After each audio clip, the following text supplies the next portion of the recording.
Hey everyone, it's Mr. Max here at the White Oak Library District here at the Lockport branch. Today we're going to talk about some winter reads, some cold reads. It's snowy, it's blustery out there. It's the worst time of the year, but it's the best time to stay inside and read some books. And one of my favorite things to do when it's cold, when it's blustery, when it's snowy is to read about cold weather books where the setting takes place in like Alaska or Canada or somewhere far beyond our normal realm, but it's snowy and cold. So the first one we have up today is called Dog Driven, and it's by an author named Terry Lynn Johnson. She writes a lot of books about dog sled teams, Alaskan Huskies specifically. She's from Canada, and she actually owns a team of 18 sled dogs that she uses herself.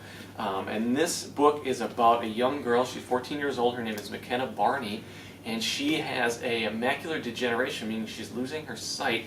It's a disease called Stargardt's disease, and her sister has it as well. She's keeping it a secret from her family, and she wants to run a sled dog race and win the sled dog race in order to spread notoriety for the disease that she and her sister hold.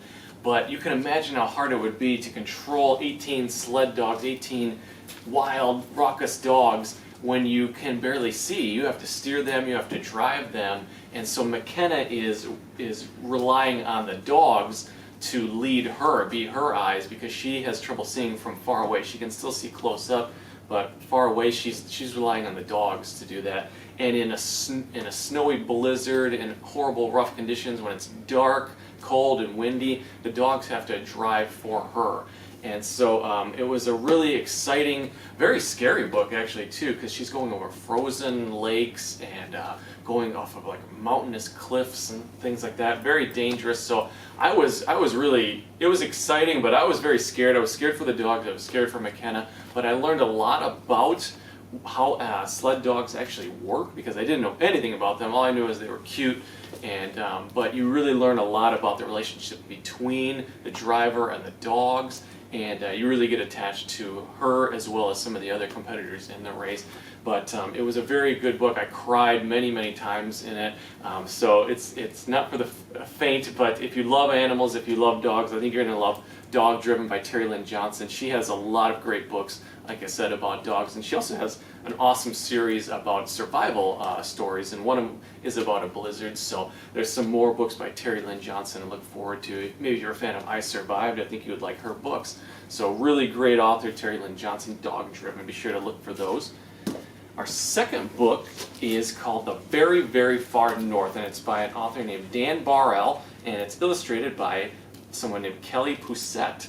And Dan is another author who comes from up north. I believe he is in, he's in Canada as well. So another person who has lived in the cold, lived in the snow, he knows all about it.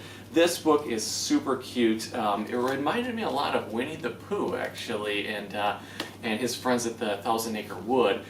This is Duane the polar bear, as you can see right there. There's Duane, and he's on the back there with all of his friends. You meet Duane, and you meet all of his friends. Cece the owl, who's very wise. Major Puff, who's like kind of the police chief of the group. They live in the Arctic Circle, way, way up north, where it's cold all year round. It's dark for 24 hours, light for 24 hours. So it's an interesting setting to take place.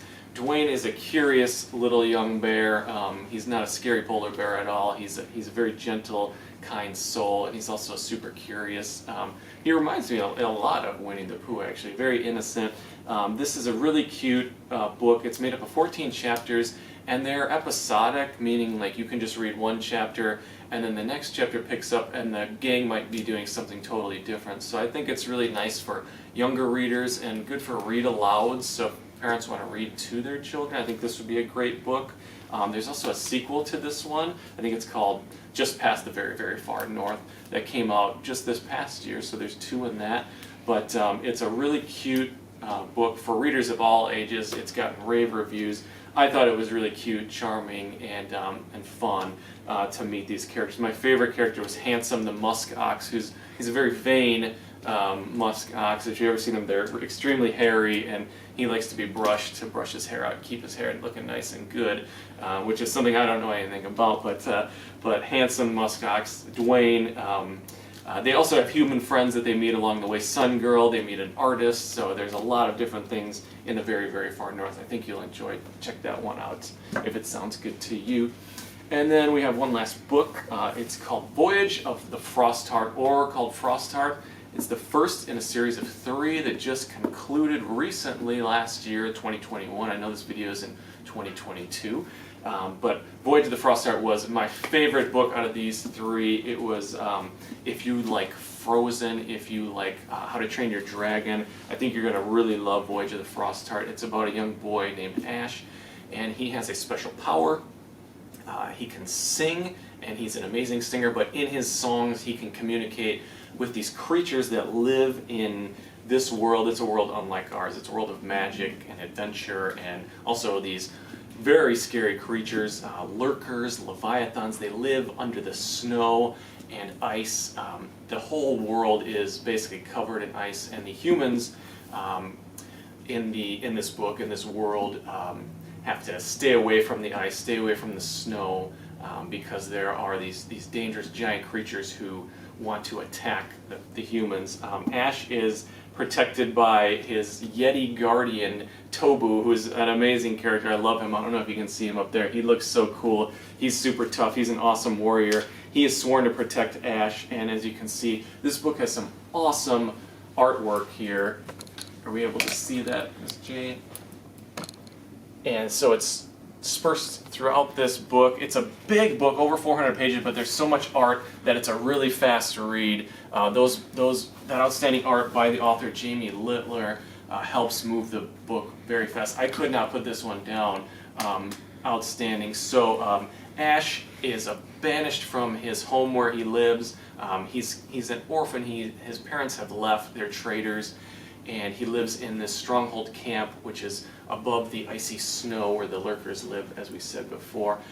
So he's banished for his power of song. He can communicate with the lurkers, with the leviathan, and so he and Tobu are taken in by a group of traders who journey on a snow sleigh, big snow sleigh, which is kind of almost like ships. They can move across the snowy seas, and they have a new team that they begin with, and they're full of characters. Outstanding, really, really creative world building by Jamie Littler. I think you're going to like it.